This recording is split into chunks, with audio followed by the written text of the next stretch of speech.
Добра вечер. Го следите централното информативно издание на 1 ТВ на денот наменет за борба за работничките права или на денот наменет за Скара. Така Сашо? е. Денеска издржа времето, не ви заврна. Се надевам дека сте веќе привредни дома, скарите уредно изгасени и дека тие што нема да се тркалнат во креветите после такви обилни ручеци, ќе имате можност да гледате од наредните неколку часа.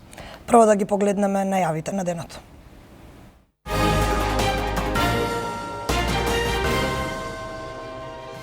Синдикатите на неколку протестни маршови бараа достоинствени социјално-економски услови. Новинарите и текстилците меѓу најобесправените. Владата најавува раст на минималецот и нов закон за работни односи. Законите се европски, но дали некој ги почитува? Овде има многу новинари и камермани кои, за жал, од моето сознание, дел од тие работнички права и нифи се кршат. Се надевам денеска ќе добиете 35% надомест за прековремена работа. Дел од граѓаните изморени од протести. Излетничките места околу Скопје преполни. Немири на првомајските протести во Париз. Француската полиција употреби солзавец. Заев се вратил од Берлин со уште поголем оптимизам. Очекува датум за преговори ова лето. За евроинтеграциите во Дневникот разговараме со новинарката Слободанка Јовановска.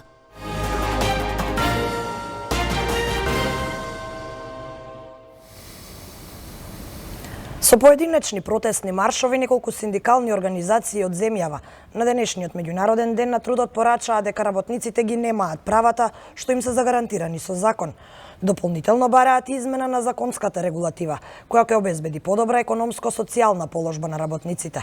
Од ССНМ пораки дека новинарите се уште се во голема мера работат на хонорари без регулиран статус, без пензиско осигурување, без известна иднина. Синдикатот на културата побара валоризација на стручните звања, нов закон за култура и нов колективен договор. ССМ и КСС пак со низа барања. Синдикалните движења не се обединија годинава. Неколку синдикални организации излегоа на протестни маршови да го одбележат денот на трудот. Сите се на ставот дека работниците во земјава не ги уживаат правата кои им се законски загарантирани, но и дека законската регулатива треба да се промени за работниците на вистина да имаат достоинствена социјално-економска положба во општеството. На сите да им биде јасно на оваа држава дека работникот ја движи економијата, го дава трудот за да се создаде капиталот. Затоа денеска решивме да не јадеме Скара, туку да маршираме по улиците и да оставиме барање до владата за побрзо решавање на работничките права во бенефит за работниците. Сојузот на синдикати го почна маршот пред својата зграда и заврши пред владата каде ги предадоа своите барања.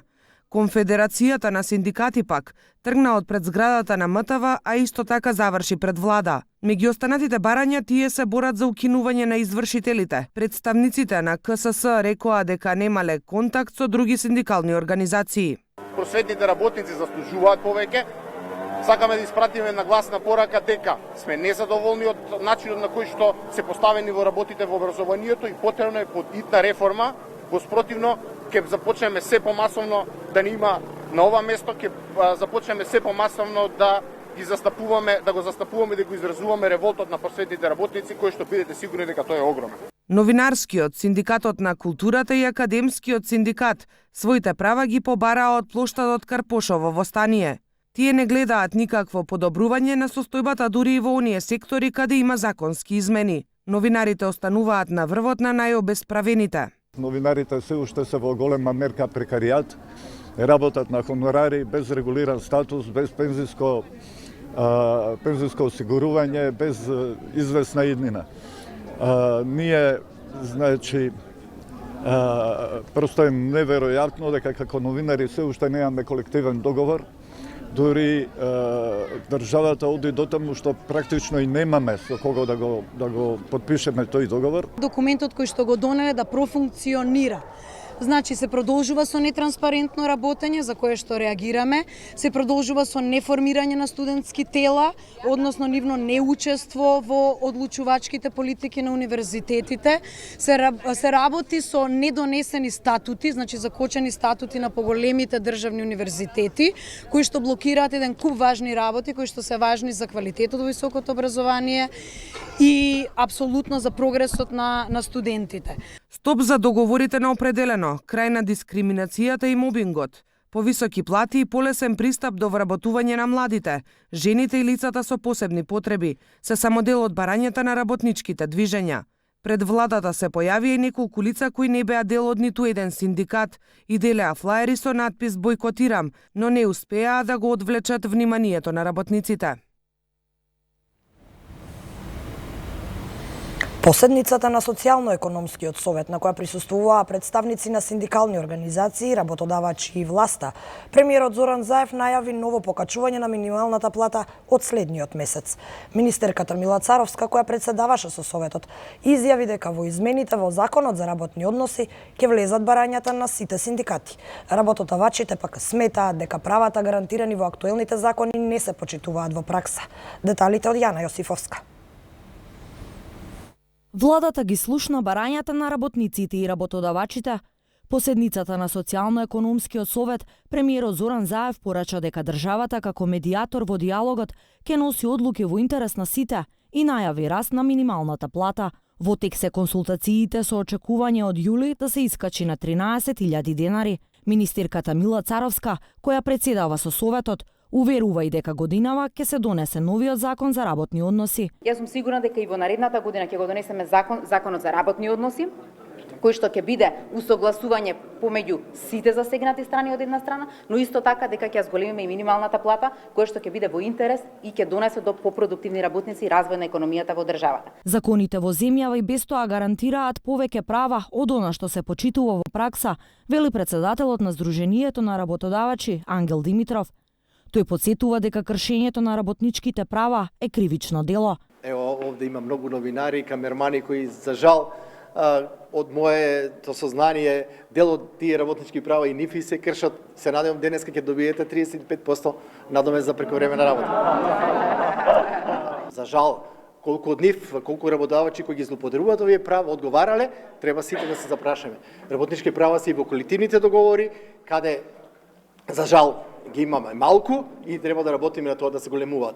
Според пресметките на работодавачите, растот на минималецот немал речиси никаков ефект врз поголемите плати и бараат владата токму тука да ја насочи помошта. Сепак, по преговорите со работодавачите, се очекува од 1 јули 90.000 најслабо платени работници да добијат плата од 13.000 денари. Премиерот Заев е оптимист дека минималната плата до година може да стигне и до 16.000 денари. А пред 30 години, кога Македонија беше социјалистичка, синдикатите беа дел од власта. Уште од тогаш остана навиката, наместо за 1 мај да се протестира, голем дел од граѓаните да распавтаат скари и да го искористат неработниот ден за прослава на своите работнички права. Така и годинава испративме нашата Искра од Печеска да види на бреговите на Треска, на Кајсарај, колку оваа година имаме всушност распавтани скари во чест на работничкиот празник 1 мај. Уморни од секојдневието и протестите што редовно го блокираат градот, поголем дел од скопјани кои останаа дома, денешниот ден на трудот традиционално го одбележаа со пикник низ излетничките места крај Скопје. Што е подобро вака да се одбележи 1 мај или со протести, можеби во секој во својата професија? Ја мислам вака. Зошто? Не преку глава протести ни дојдоа. Нон-стоп протести сега малку се опуштени. Со пикник. А зошто не со протест? Зашто протестирам? Задоволни сте од вашата работа? Задоволен сум. А дали сте задоволен од вашата работа, да речеме од правата како работник? Како ти кажам, не сум многу. А би протестирале ли за работнички права? Ако не, зашто не? А зошто не денеска вие се одлучивте токму да... Сега сакат и жените, деца да шета тоа. Задоволен сте од вашата работа? Да, превише. Значи нема потреба од протести? Не, нема шанси. За мене персонално. Така. за други може не се задоволни. Скарата како неодминлив првомајски декор не недостасуваше ниту годинава, иако видливо беше тоа што поголемиот дел од граѓаните беа дојдени со однапред подготвена храна. Од повеќето ресторани што овде се наоѓаат на езерото Треска крај Скопје, годинава за 1 мај работеа само 2. Веројатно тоа е и причината што граѓаните годинава се одлучија повеќе да донесат со себе готвена храна, а помалку да седнат во ресторанчињата или пак да ја разгорат скарата. А меѓу скараджиите се водеше полемика што е подобро, скара на плин или по старински обичај на ќумур. А полесно е вака наместо со дрва? Со плин полесно. Не е полесно, ама по-добро за јадење. А повкусно е? Повкусно, да. Природно, не е со. Денот на трудот се празнува во знак на почит кон жртвите од штрајкот што се одржал од 1 до 4 мај 1886 во Чикаго САД, кога демонстрантите барале воведување 8-часовен работен ден.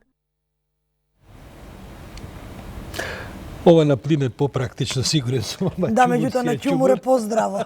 Ако не замириса малку на ќумур, не ја бива скарата. А и таква е традицијата, чи нам и интересното е и во начинот на подготовка, не само во јадењето. Нема пафтање со плин меѓу другото. А најголемите политички партии денот на трудот го искористија за меѓусебни препукувања. Лидерот на ВМРО ДПМН е порача дека работникот во земјава трпи притисоци и закани, наместо да биде столб на економијата. Генералниот секретар на СДСМП Александар Кирацовски порача дека владата е цврсто определена на унапредување и заштита на работничките права. Ги нема ниту 500 евра плата кои власта ги ветуваше, ниту 100.000 денари плата за лекарите, ниту повратот на ДДВ кој требаше да оствари заштеда за 13-та плата. Мора да се избориме за подобри услови за работниците, за поголеми плати, за враќање на почита за работникот во општеството, за вистинска пазарна економија која ќе ја креира повисоки плати, работа за невработените, да бидеме промената која што сакаме да ја видиме во земјата. Целосно сме посветени на обезбедување услови за развој, напредок и еднакви можности за сите. Цврсто сме определени за заштита и напредување на правата на работниците. Само со мотивирани, заштитени и задоволни работници, предпријатијата ќе ја движат економијата напред и затоа како владеачка партија остануваме целосно посветени на тој процес. Поголеми плати и подобри услови за работа се бараат секаде во светот. Илјадници работници во Тајланд со барање за побезбедни услови за работа и повеќе платени отсуства. Во Шри-Ланка не се одржаа собери поради терористичките напади во кои беа убиени 253 лица. Прославата во Камбоџа беше забранета со години, но годинава околу 1000 лица учествуваа во маршот околу градскиот плоштад. Синдикатите повикаа на заштита на работничките права и промовирање на еднаквост меѓу мажите и жените. Во Грција, синдикатите на вработените во поморството, но и синдикатите на возачите на автобуси и возови повикаа на 24-часовен штрајк. Илјадници лица се собраа на Црвениот плоштад во Москва. На плоштадот Таксим во Истанбул, полицијата од рано изутрина спроведува зајакнати мерки на безбедност, а сообраќајот во центарот на градот е запрен. Во нордиските земји за сега нема собери по повод денот на трудот, но се најавени говори на опозициски челници. А француската полиција употреби солзавец врз маскирани демонстранти кои учествуваа во првомајските протести во Париз. Дел од демонстрантите возвратија со фрлање на предмети кон полицијата, други кршеа прозорци од автомобили. Демонстрантите протестираат против политиките на Емануел Макрон и бараат поголеми работнички права и подобри услови за живот. Претходно беше најавено дека протестите ќе бидат обезбедувани од 74.000 полицајци и членови на жандармеријата, а најавија учество представници на синдикатите, на жолтите елеци, како и членови на групата Црн блок. Денот на трудот се празнува во знак на почит кон жртвите од штрајкот што се одржал од 1 до 4 мај во 1886 година во Чикаго, кога демонстрантите барале воведување 8-часовен работен ден. Организаторите на штрајкот биле изведени на суд, а 4 од нив биле погубени. Деталите од Кристина Весиќ. На 1 мај 1886 година во Чикаго, околу 40.000 работници стапиле во повеќе дневен генерален штрајк под паролата 3-8-ке, по 8 часа работа, одмор и слободно време. На 3 мај, штрајкот во фабриката Микромик Рипер се претвори во насилие, а на 4 и 5 мај, мирниот собир на плоштадот Хей Маркет стана уште понасилен. Ова стана символ на борбата за правата на обесправените. Бруталната реакција на власта и работодавачите довела до низа жртви. Полицијата се обидела да ги разбие собирите, што завршило со жестоки насилства и многу жртви, како меѓу демонстрантите, така и меѓу полицијата. Во судирите во Чикаго загинале најмалку 6 лица, околу 50 работници се повредени, а многумина се уапсени. Организаторите на штрајкот биле изведени пред суд, а 5 работнички лидери се осудени на смрт и погубени, а 3 добиле затворски казни. Во доцниот 19 век, работничката класа била во постојана битка за 8-часовен работен ден. Работните услови биле страшни и било вообичаено да се работи од 10 до 16 часови на ден во небезбедни услови. Смртноста и повредите биле вообичаени и биле инспирација за книгите Джунгла на Аптон Синклер и Челична подпетица на Джек Лондон.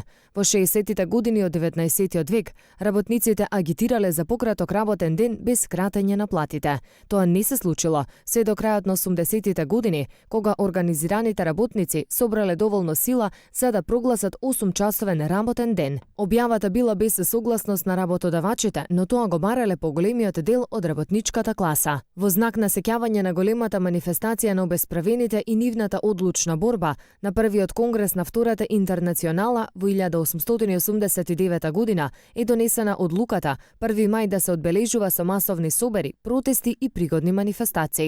На Вториот конгрес во 1891 година, 1 мај и официјално е прогласен за меѓународен празник на трудот. Постепено, во текот на последните години од 19-тиот и почетокот на 20-тиот век, 1 мај е се помасовно прифатен и одбележуван, многу често и со големи протести. Во повеќето земји од светот, овој ден е прогласен за државен празник. Необичен е фактот дека само во САД, каде што всушност и се започнало, празникот на трудот веќе не се одбележува на овој датум, туку под името Ден на трудот се празнува првиот понеделник во септември.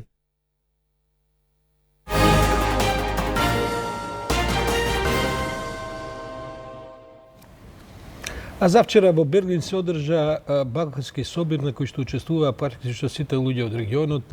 Нашата делегација предводеше господинот Зоран Заев. Тоа беше настан кој што беше прокоментиран на различни начини во главните градови на Балканот. Денеска на таа тема и господинот Хан, европскиот комесар, даде своја изјава, а ние потоа ќе се вратиме со разговор со нашата колешка Слободанка Јовановска Жижи, главниот уредник на Независен, за да малку ги сумираме впечатоците и значењето на оваа средба во Така Берлин. на прво прилогот на Христијан Баневски за сите очекувања собрани од македонските власти. Така е. Охрабрувачка порака од еврокомесарот за проширување Јоханес Хан, откако дел од медиумите го оценија берлинскиот состанок како студен туш за балканските надежи за интеграција во ЕУ. Тој вели дека е време за финализирање на историскиот проект за обединување на Европа. Оваа визија се оствари и време е да гледаме напред и да го финализираме историскиот проект за обединување на Европа и интеграција на Западен Балкан. Сигурен сум дека со заеднички напори тоа ќе биде успешна приказна за двете страни. Заедно сме посилни. Напиша Хан на Твитер. Република Северна Македонија ги исполнува сите предуслови за позитивна одлука за старт на преговорите, дециден премиерот Зоран Заев. Позитивната одлука ја очекува летово, во јуни или јули.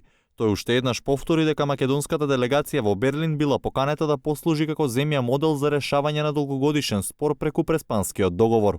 Но ја искористив можноста билатерално да зборувам со канцеларката Меркел, се видов со председателот Макрон. Јас сум среќен, јас сум охрабрен, знам дека не е причината само Преспанскиот договор. Диалогот и консензусот во собранието за гласањето на многу важни закони. Остануваше законот за јавното обвинителство, кој што верувам дека ќе го изгласаме веднаш после завршувањето на председателските избори, ние ги исполнивме сите услови. 4 таргети кои што ги поставија: борба против корупцијата и организираниот криминал, реформите во правосудството, реформите во безбедносните структури, реформите во јавната администрација, како конкретни чекори кои што беа зададени, се исполнети. По Берлинскиот состанок Франција ја објави стратегијата за Западен Балкан, преку која најавува интензивирање на политичките односи за одржување на стабилноста во регионот. Во неа беа наведени и низа услови за земјите, иако воопшто не се разговарало за проширување на Унијата. Фокусот бил на односите помеѓу Србија и Косово.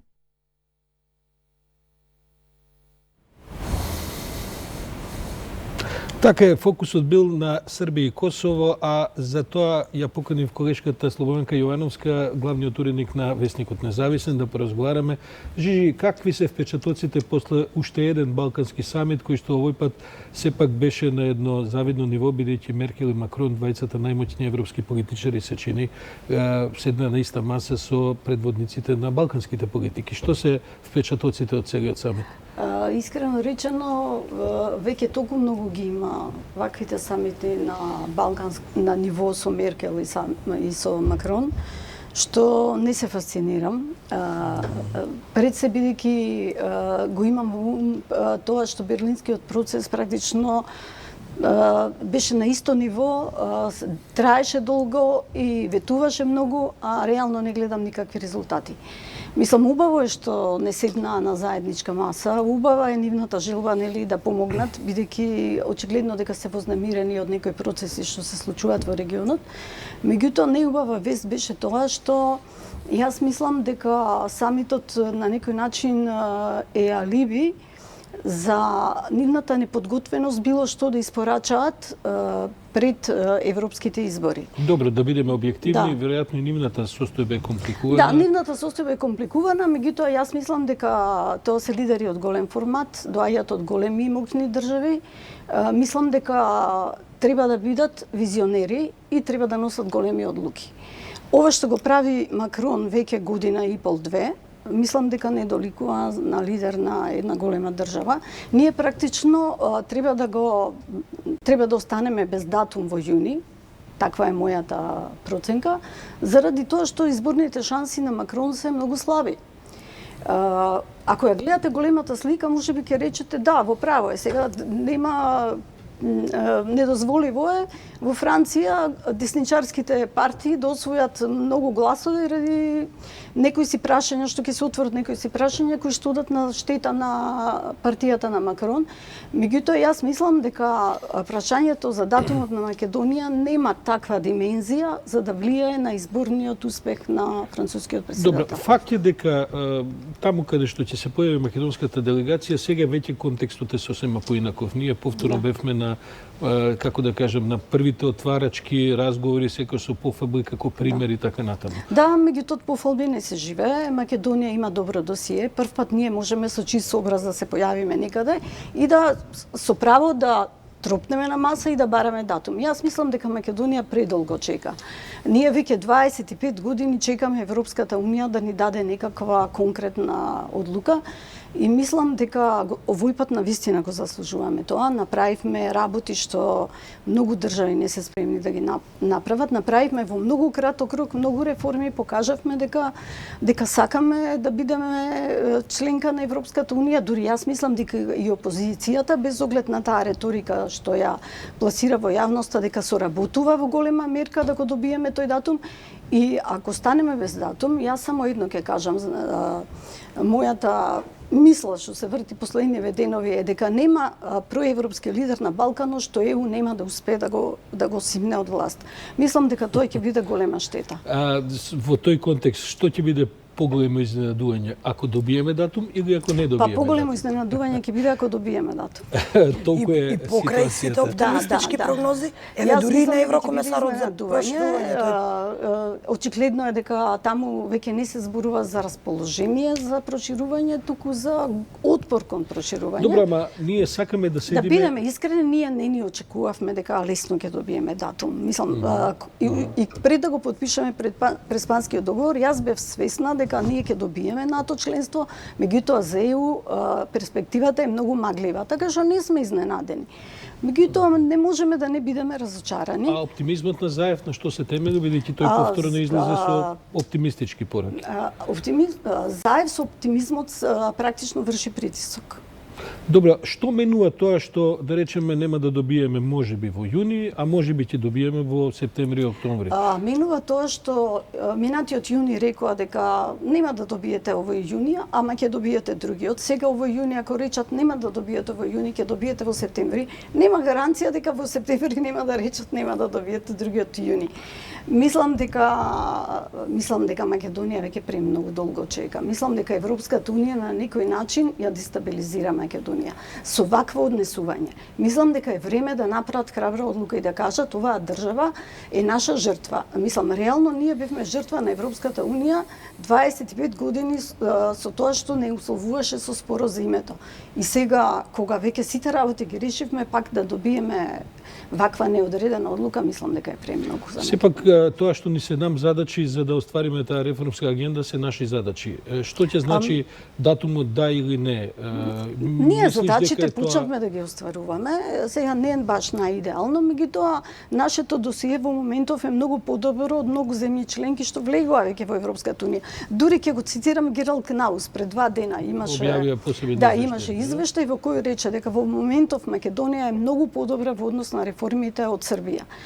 И како ќе објасни Европската унија дека Србија веќе има отворено неколку поглавја, а искрено речено јас се сомневам дали Србија воопшто сака да стане членка на Европската унија, а Македонија кој што искрено сака, искрено се труди, е толку далеку во процесот. Мислам дека е тоа деморализирачки. Добро, на крајот како ни стојат состојбите со ова или со Албанија или без Албанија? Да, тоа е уште едно оттежнувачко прашање, колку што јас сум информирана. Могерини инсистира Албанија да влезе во пакетот со Македонија заради некои лични калкулации. Сака да се додворува на италијанската влада, актуелната италијанска влада, за да се добие некоја евентуална функција. Бидејќи Могерини на крај на мандатот е. Да, бидејќи италијанската влада... не е возможно и тоа да има во Брисел. Бидејќи италијанската влада е поизаинтересирана за Албанија, има реално Италија има поблиски односи со Албанија и мислам дека е тоа невозможен потфат. Македонија и Албанија во исто време да добија датум. Крис, ја исцедивме Слободанка? Мислам дека е сосема доволно. Тука ќе ви се заблагодариме за вашето присуство, за вашето гостување во Централниот дневник. А ние одиме со, ако што друго, ако не со изборите, следува блокот за изборни активности.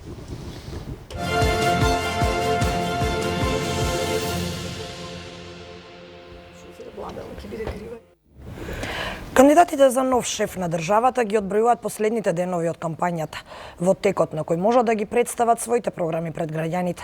Стево Пендаровски од Куманово во духот на Денот на трудот порача дека ако ја добие поддршката и стане нов претседател, ќе поттикнува политики што обезбедуваат унапредување на работничките права. Особено ми е драго што од септември 2017 имавме покачување на минималната плата на 12.000 денари. Уште поважно е што таа се изедначи во сите сектори, вклучително и кај одделите производство на текстил, облека и кожа, каде што минималната плата беше околу 8.000 денари претходно. Благодарение на ова решение, 50.000 работници од трудово интензивните индустрии добиваат плати повисоки за околу 4.000 денари месечно, а вкупно 90.000 работници веќе 2 години добиваат повисока плата. Се реализираа и долгогодишните барања за бенефициран стаж на рударите, со што од оваа година мажите одат во пензија со 40 години, а жените со 35 години стаж. Со новите законски измени обештетени се 10.700 стечајци, кои долго време беа оставени без никаков надоместок. Предвидени се по 7.000 денари за секој стечаен работник месечно, со што се исправаат големите неправди наследени од претходната власт. А Владко Ѓорчев од партиската говорница на ВМРО ДПМН порача дека новата влада, предводена од нивната партија и од Христијан Мицкоски, во првите 100 дена ќе укине дополнителната акциза на горивата воведена од владата на Заев и Тевдовски. Според него, во првиот круг на изборите станало јасно дека преку резултатите Гордана Силјановска-Давкова би имала 53, а СДСМ 40 пратеници. Ако тоа го пресметаме на годишно ниво, гледаме дека, откако Зоран Заев е премиер на Република Македонија, едно семејство само за гориво троши 24.000 денари повеќе само за гориво во текот на годината. Тоа е 1,5 плата на ниво на година. 24.000 денари. Втор пример. Ако порано еден трактор за да го наполни резерварот требало да потроши 3.000 денари, денес истиот земјоделец за да го наполни истиот трактор треба да потроши 5.000 денари. Трет пример. Ако ги погледнеме повратните билетини из Македонија, гледаме дека тие одат нагоре. Од ДУИ денеска информираат дека ја поддржуваат кандидатурата на консензуалниот заеднички кандидат за председател Стево Пендаровски во вториот круг на 5 мај.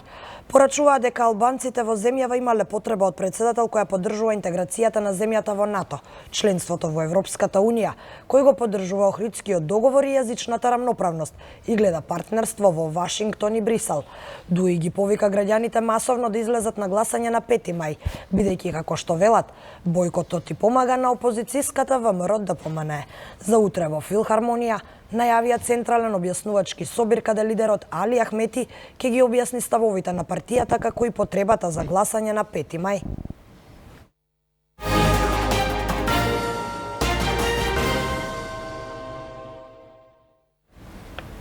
Не знам дали сте слушнале за орото Ѓуро Мара, кој што се игра во гевгелиското село Миравци, но нашиот дописник Тони Аврамов направи еден прилог кој што таман ќе ве одмори после изборниве изјави, активности и објаснувачки собори кои што следат.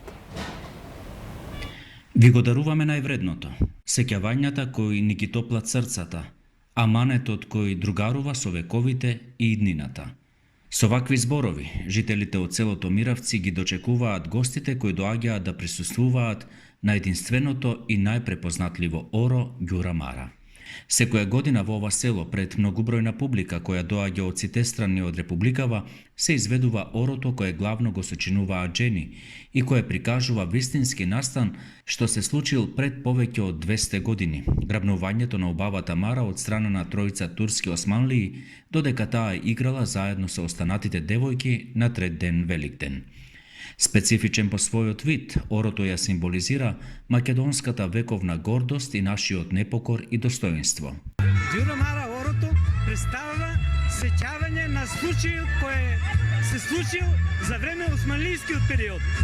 А некои викат од паганството, ама не е, пошто тука фигурираат турците со христијаните. Значи, од турски период, а од кој време не се знае точно. Во одбрана на Мара застанал брати Ѓуро, па затоа и преданието за овој настан е насловен Ѓура Мара. Веќе неколку децении ритуалот за овој настан го изведува културно-уметничкото друштво Танец од Миравци. Друштвото, јас знаеш, друштво ја организира одма кога почнавме, кога го обновивме друштвото. Таму 2000-та година, веќе ја презедовме Ѓура Мара преку друштвото. Миравци е село во кое се чува вековната традиција за изработка на народна носија. Овде се уште постојат жени кои знаат да ткаат и да изработуваат носија. Нивната способност за изработка на автентични носии ја користат и фолклорните ансамбли кои често одовде нарачувале за своите групи. Јас и за други места шијам ткам дипли. За Скопје ткајах, да ти кажам право, може 100 кусур дипли скајах. И па иде да им камам, ником не можам, че не се фаќам, не имам очевиче. А каба 60 години до 70, нон-стоп ткајах. Миравци привлекува не само со своите природни убавини, туку и со оваа манифестација, која е препознатлив белег со години. Одовде тргнува се, како што велат миравчани. Одовде нивните потомци заминуваат, но исто така на овој ден, на трет ден, Великден, се враќаат дома.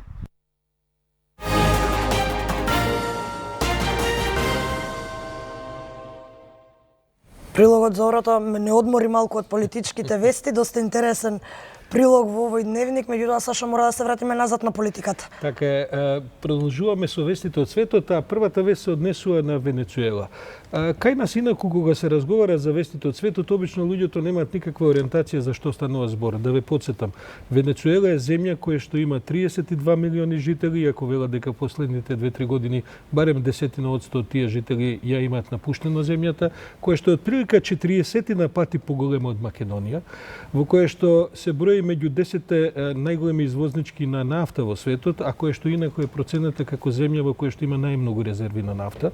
Таму се случува Додека разговараме во последните 24 часа една голема турбуленција, бидејќи се разбира кандидатот на опозицијата и признаниот под половина свет председател Гуидо се обидува да го сруши од власт другиот признаен од другата половина свет Мадуро во ситуација во која што не се знае кога ќе излезе работата од контрола. Само уште малку контекст, значи Венецуела е земја во која што има неколку милиони војска и во која што главниот практично, да кажем, тег на вагата ќе го одреди армијата, бидејќи тоа земја во која што има ни помалку ни повеќе туку околу 2000 генерали и адмирали, кои што имаат огромна корист од корумпираниот систем со кој што се владееше во таа социјалистичка земја и кои што сега размислуваат на која страна да застанат, се уште се на страната на Мадуро, иако денеска министерот за надворешни работи и државниот секретар на Америка Помпео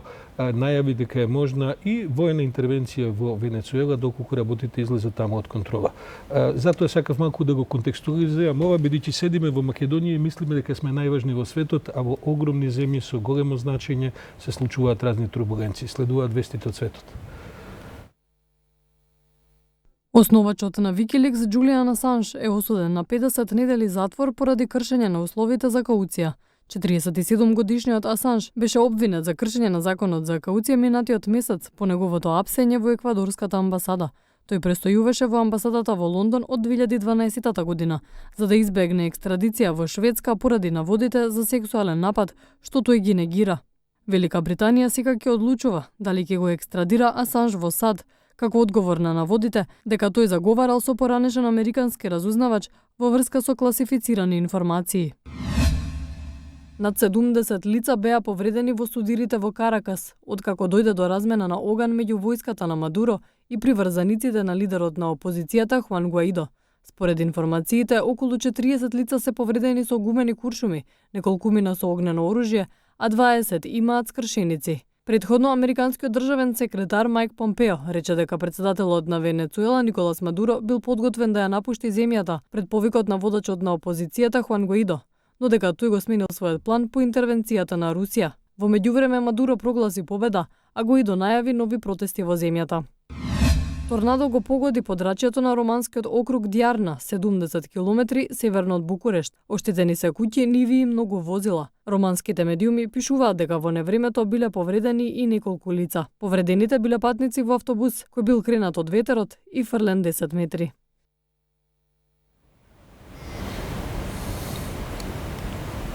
Повестите од светот секако следуваат вестите од спортот. Нашиот колега Сладјан Ивковиќ веќе е со нас во студиото. Сладјан, добро вечер. Лига на шампиони и денеска во фокусот. Ливерпул или Барселона? За кого спе? Денеска е полуфинале. Јас сум фан на Барселона. Би било неблагодарно да објективно овој натпреварен навистина тежок, неизвесен, очекуваме одличен фудбал. Оние кои празнуваат, кои не работат вечерва, нели, ќе имаат одлични минути за едно фудбалско уживање. Имам голем пријател кој што е фан со својот син на Ливерпул, имаат апсолутно сите инсигнии дома на Ливерпул, дресови до топки, до сето тоа. Сигурно ќе ме отепа ако речем дека мислам дека Барселона има поголема шанса или ќе видиме. Па нема, тука шансите се 50-50 според мене. Ќе видиме кој е подобар на теренот, ќе го покаже. Финале во полуфинале. Ова е финале пред финале, иако е прв полуфинален меч вечерова на Камп Ну. Океј. Повели.